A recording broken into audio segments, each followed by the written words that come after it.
Hello guys, welcome back. Architecture Talk Tank with Sarah Colata. Today I have Tanisha Rafudin with me. So she basically is helping built environment organizations with their branding and marketing strategies. And I invited her today to speak specifically about branding and marketing in the digital realm. So I'm really excited for this meeting. Thank you, Tanisha, so much for joining me today. It's a pleasure. Thank you for having me, Sarah. Awesome. Normally, I let my guests introduce themselves fully at the beginning. So please tell us a little bit more about yourself, and what are you doing with your business? Sure. So my name is Tanisha Rafudin, as Sarah introduced me, and I am an architect. I trained as an architect and I worked in practice. And I also worked in architectural comms for publications like the Architects Journal and for a sustainability not-for-profit called the Sustainable Development Foundation. And along the way, I found that my calling was truly in communications and branding, which led me to set up my own creative agency, and that's called Concept Culture. So that's really the story behind founding Concept Culture. And Concept Culture is a creative agency. We are a virtual team and network of communications and branding specialists, and we could be located anywhere in the world. And our aim is to help built environment professionals, including architects like yourselves, to grow your brand and voice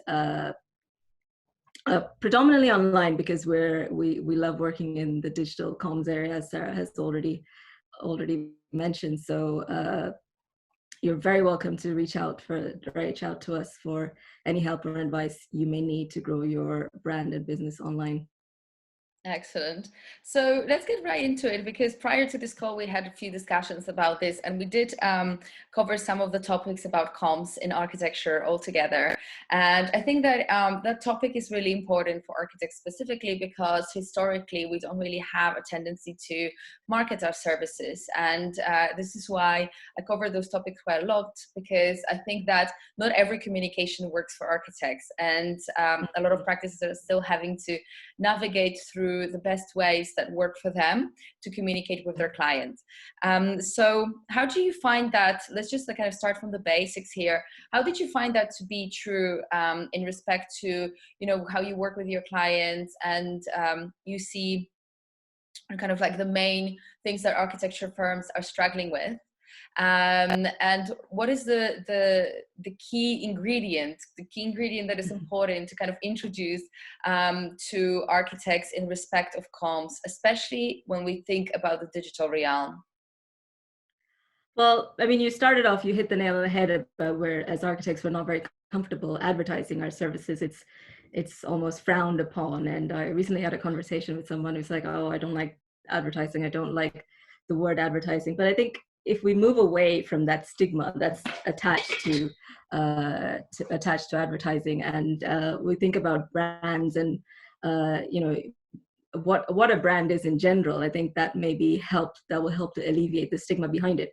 So your brand is essentially your reputation. It's what other people know about you. So it applies to all businesses, be it a commodity brand like Coca-Cola, or a brand like British Airways, or architectural brands like Zaha Hadid Architects or Bjarke Ingels Architects. So a brand encompasses all businesses. So if we move away from the stigma that's associated with what we call advertising, then maybe it will help to alleviate that this distress or discomfort with advertising that we might have grown up with through our training as architects. And so this is why I feel like digital communications offers architects such an amazing opportunity, because you can take advantage of content marketing.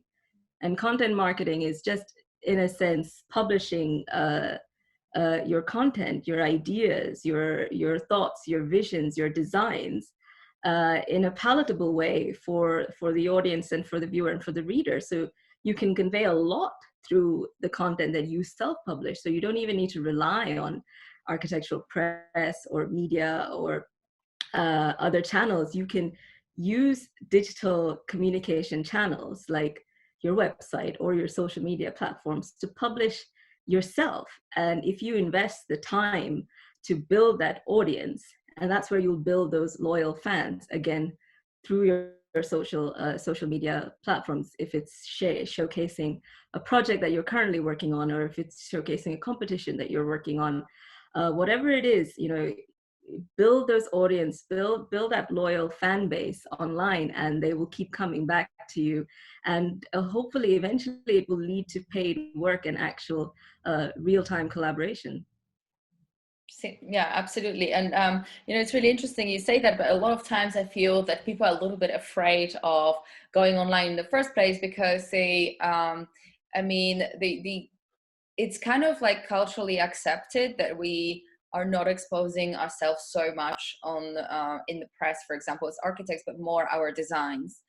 So it's all about the product, right? And our creation. And I think that social media somehow is a little bit more personal.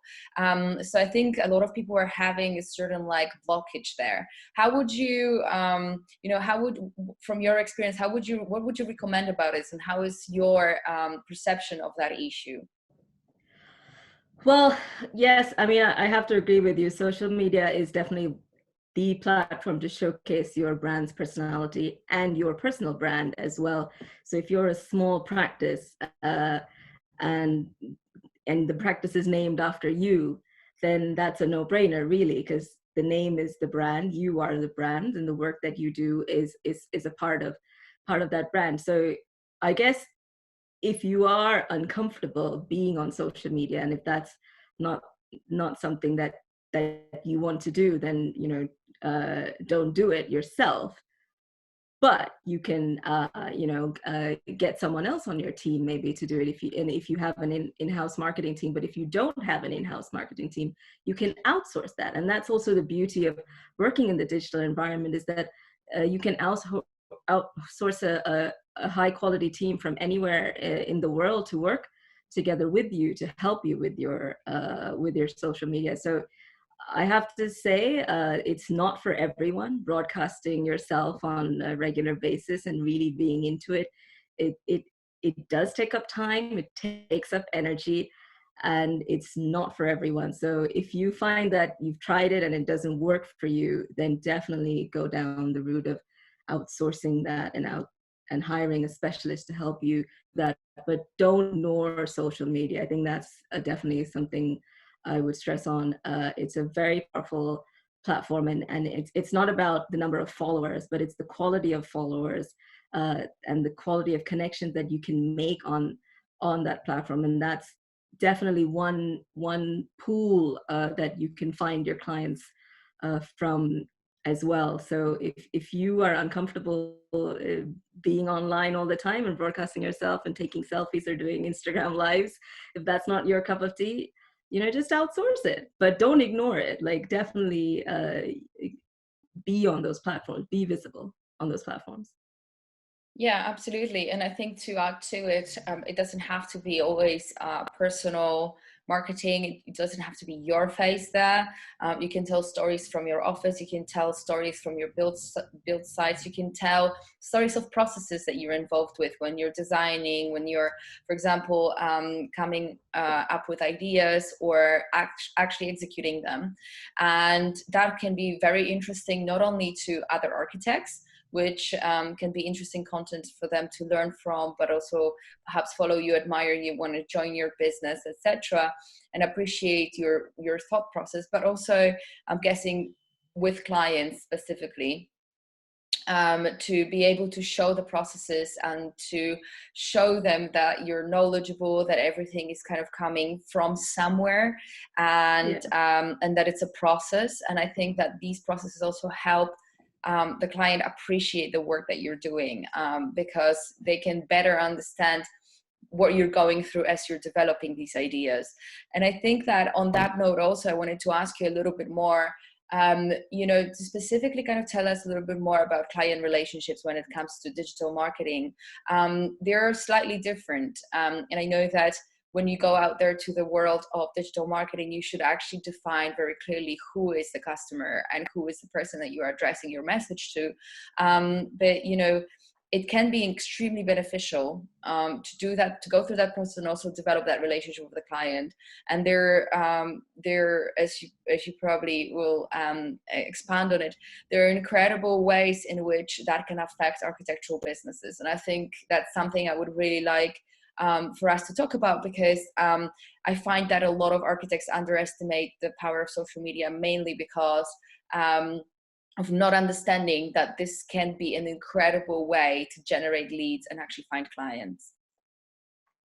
Yeah, no, 100%. I think that's the other thing that you touched upon about showcasing the journey that you go through from conception to seeing a building on site and then actually opening and people occupying it. If you take the viewer on that journey with you throughout the process, that's an incredible and powerful connection. And again, it's building trust. So in terms of developing client relationships, we all know it's about trust in our business and in the built environment, construction. It's all about trust. And how do you build that trust? By publishing what you're doing and showcasing what you're doing, being open and honest of what happens in, behind closed doors, behind your studio. And then again, you talked about showcasing value. A lot of times, especially in the UK, there's always this conversation, but what do architects really do?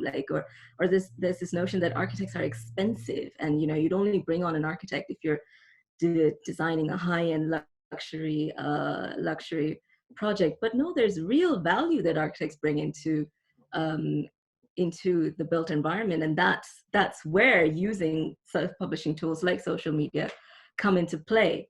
So to then answer your question about building client relationships, so in terms of lead generation, as crude as that sounds, I think your best bet is to be active on LinkedIn, especially now in the lockdown scenario where we're not out and about connecting with people at events or conferences.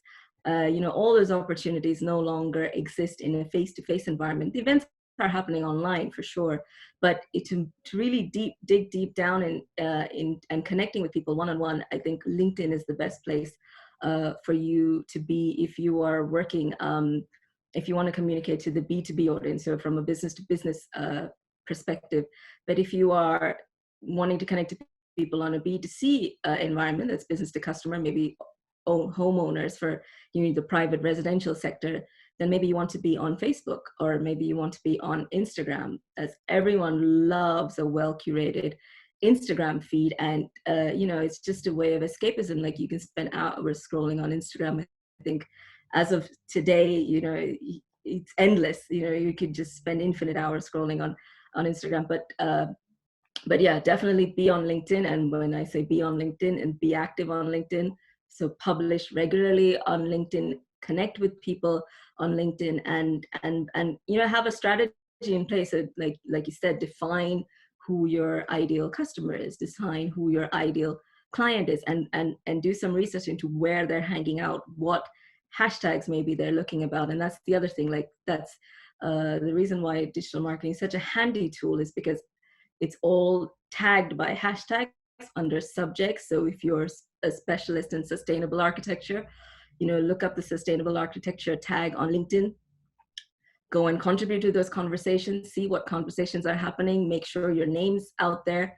So then if somebody else if a client is looking for a specialist in sustainable architecture, maybe they go on LinkedIn and they do the same exercise. They look up that hashtag, and they'll have a look at all the conversations that are happening. So if you've said something influential there, if you've showcased a particular expertise on a subject, they're quite likely to connect with you, or look you up a bit more. So it's about being strategic about what subjects you want to be known for. And then the other thing that's the reason why it's so important to be active on social media channels and on digital channels, is that it all connects back to your Google ranking.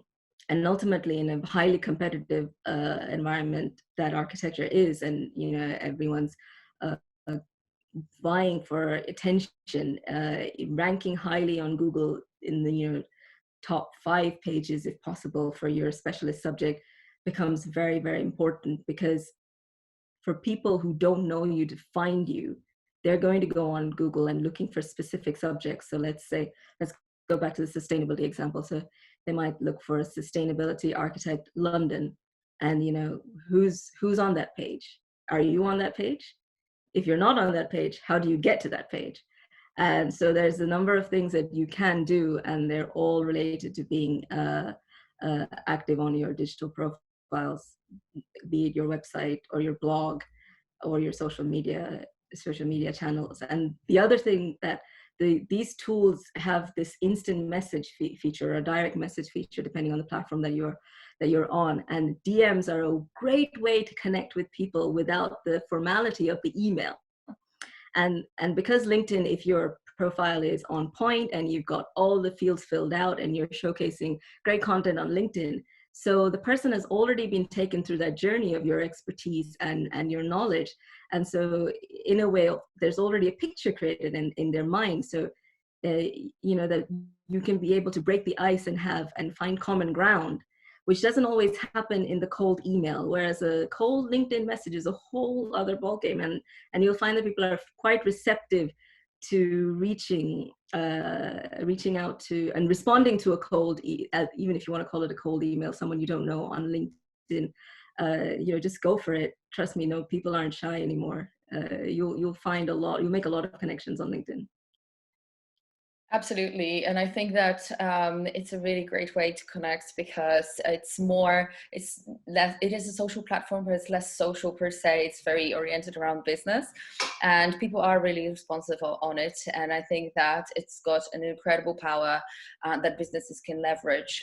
So I really love the way that you took us through that whole journey of social media going into Google searches. And I think that this is really it's like a funnel. We need to see it like a funnel, where the more important things for you and your business kind of happen at the place where the funnel tightens. And Google searches are specifically important because when people are looking up a specific service, or whatever the keywords are of the business that you're providing, they will find you, but not because only you have a social media account or whatever. Those things are helping your positioning. And this is why we need to see that as a leverage, not so much as a strategy just to obtain clients from that one platform or another. They all collaborate with each other. And, it's just these new it's a new era of marketing. But as we grow and the digital transformation is taking place pretty much in every single industry,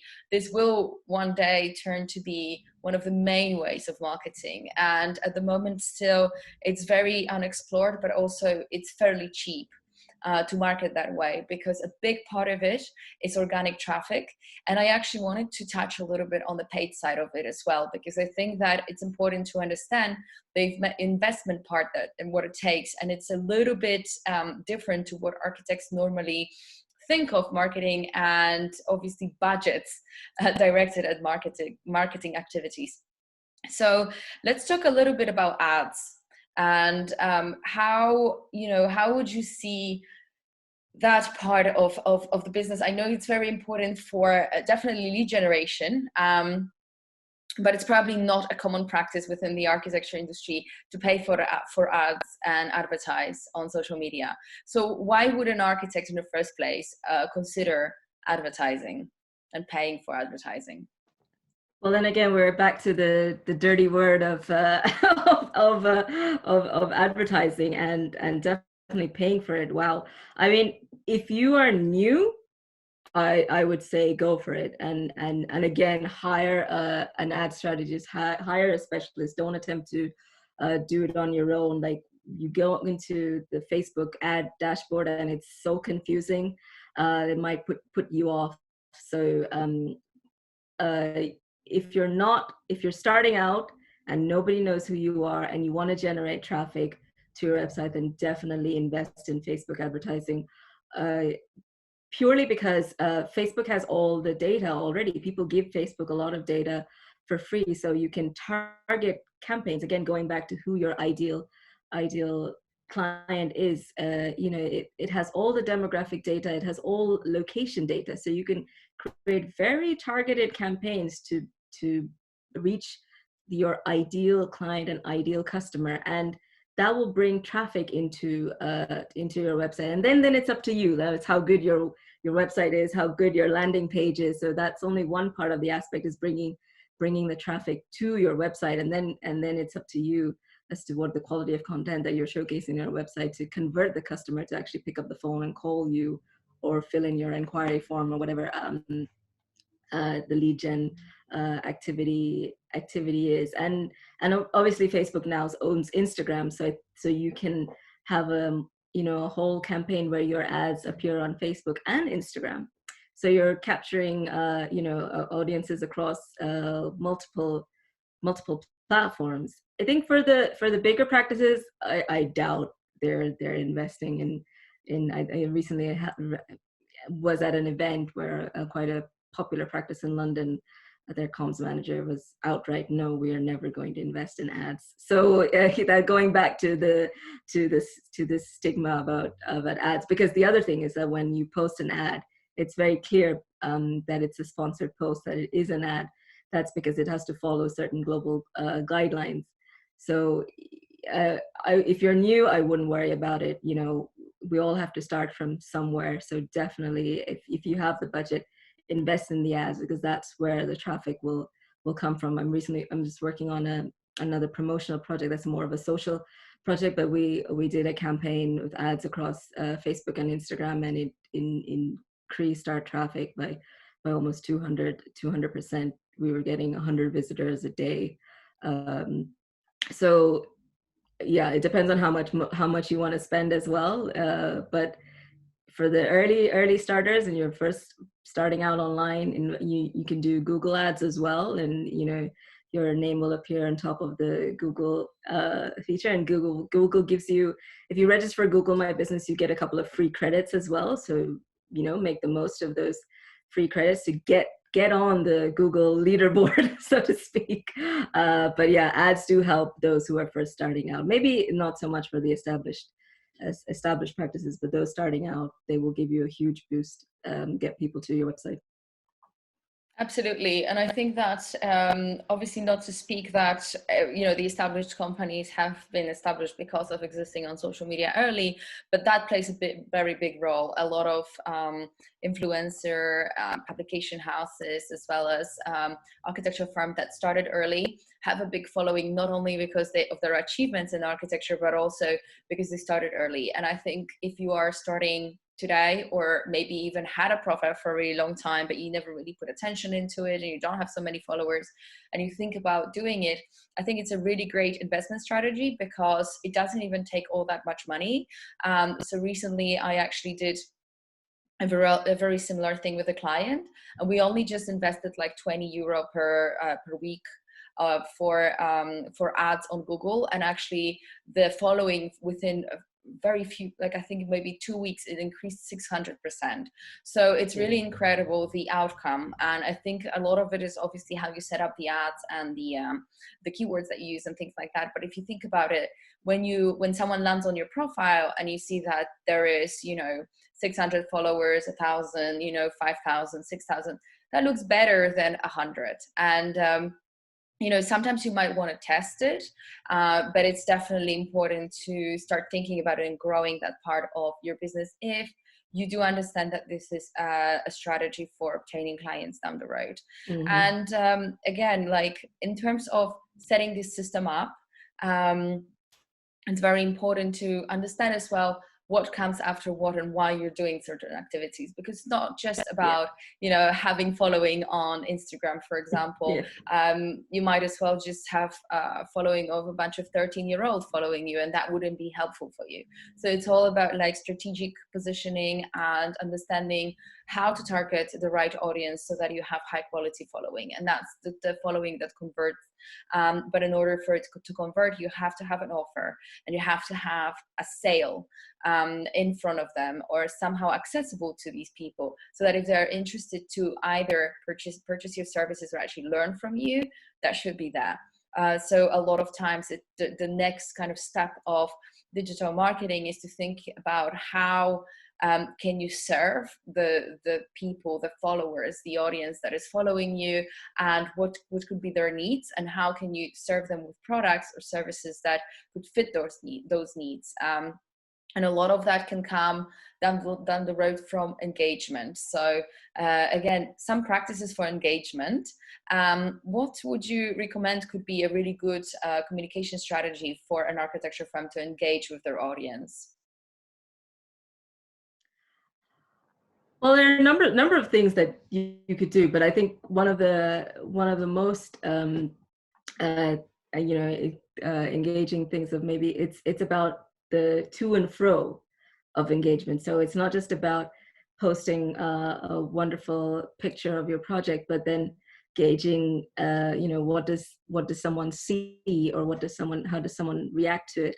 So depending on your specialty, maybe you are a high-end private residential specialist, and so maybe you have you do a series of pictures of houses, and then you ask the audience, so which do you like better, or what do you like about these houses? So you're asking questions and you're getting people to answer, and that's effectively a clever way of doing market research as well, because that's you're gauging what's popular, what are the popular trends out there, and what people are wanting to see in terms of design and in interior design.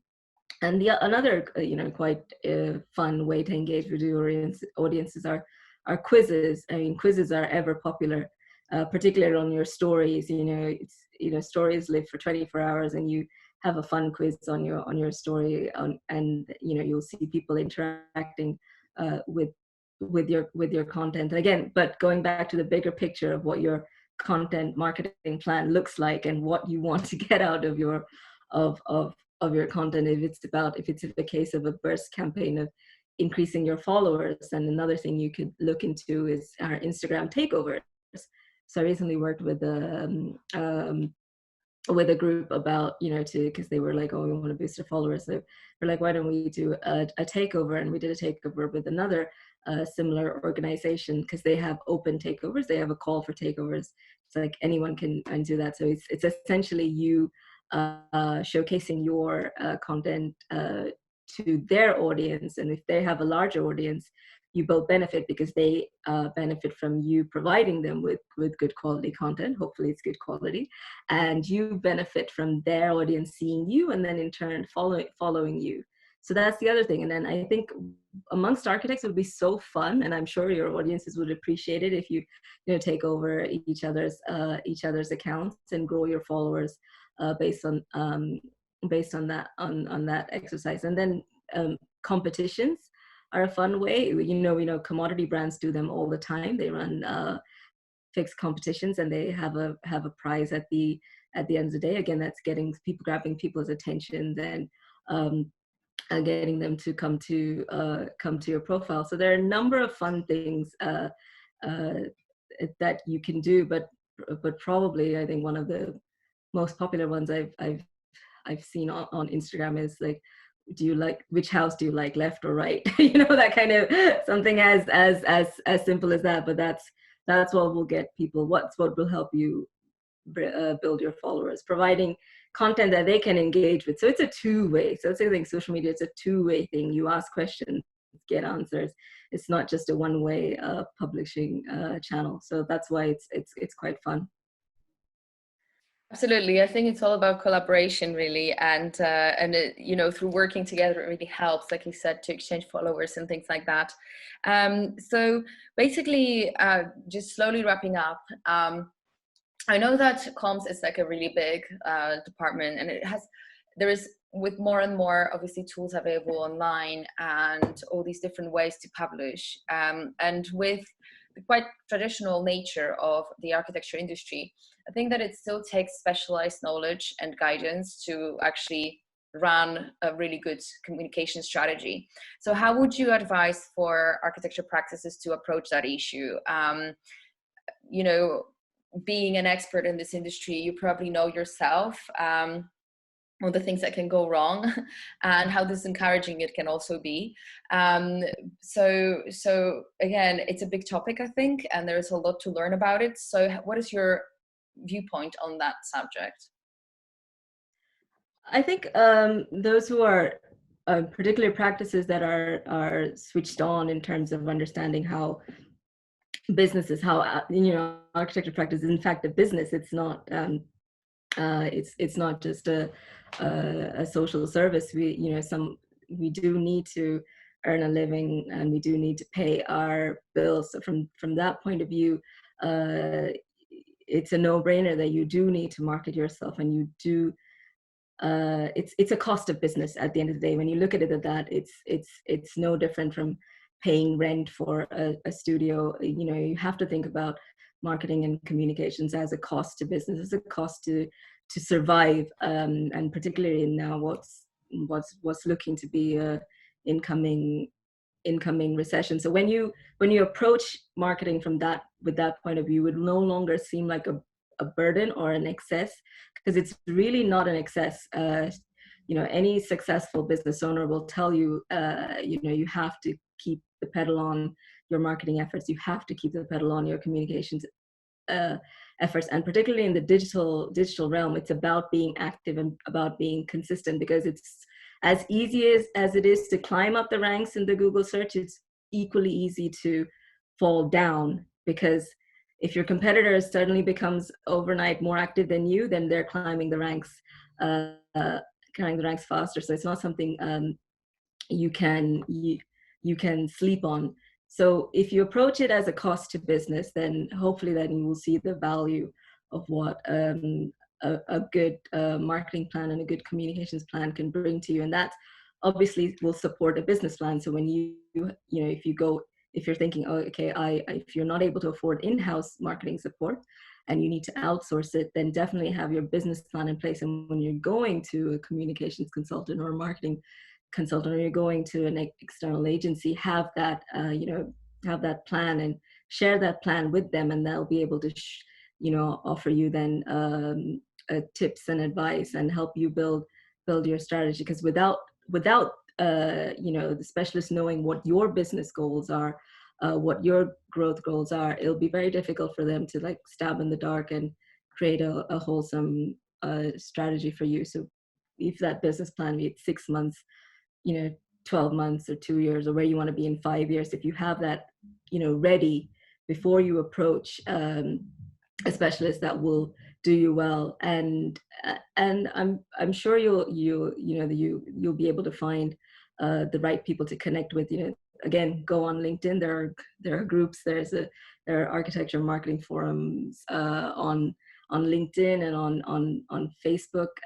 We have some friends who run these groups as well, so you'll be able to find the right help. It's all out there. You just have to reach out to them, and they will be able to help you. Because I mean, depending on when you trained, it's quite likely that you weren't trained in the commercial aspects of running a business. That definitely wasn't a part of my architectural training, and I had to learn everything on the job, and you have to put in the work. So if you're more on the creative side and the artistic side, and you think, okay, business is not for me, then ask for help. That's what we're here for. We're here to help you. Absolutely. Well, Tanisha, thank you so much for your time. So Pleasure. Tell us if any architects are interested to actually invest in their, in their communications. And I think, guys, it's really important to think about it from a perspective of actually hiring experts. You don't want to do it on your own and find your way through the dark. You want to hire people that are qualified to do this, and that really know the market in and out, that speak your language as well, but also understand the perspective of your client who doesn't speak your language, because they do not speak any architecture language, and do not understand a lot of times what you mean by, for example, even, they don't understand the ranking of architecture bureaus and the fame of certain architects. So a lot of times it's really important that you communicate directly to the client, who is a person that could potentially be a great buyer and a great appreciator of your service, but you need to communicate to them with their language. And it's all a lot of things to take on, especially if you are building your communications department. So I think it's important to invest in specialists and to work with people that are qualified to do this. And Tanisha is a comms specialist who has a firm helping architects basically with their communication strategies. If you are interested in this kind of services. Tanisha, where do people find you? Well, thanks, Sarah. That was both. Thanks for your very kind words. So you can find us online. We are at conceptculture.co. So that's just .co, not .com, not .co, UK. We're essentially based in London, but we're happy to reach out to help anybody wherever you are in the world. Like I said, we're virtual and we're agile. We're also on social media. So if you go on our website, you'll find our social media channels as well, where we are a young agency in our form, so we don't have the mass following as of yet, but we're building it. And you follow us for tips and tricks, because we do share tips and tricks, particularly on the LinkedIn page, and on Instagram.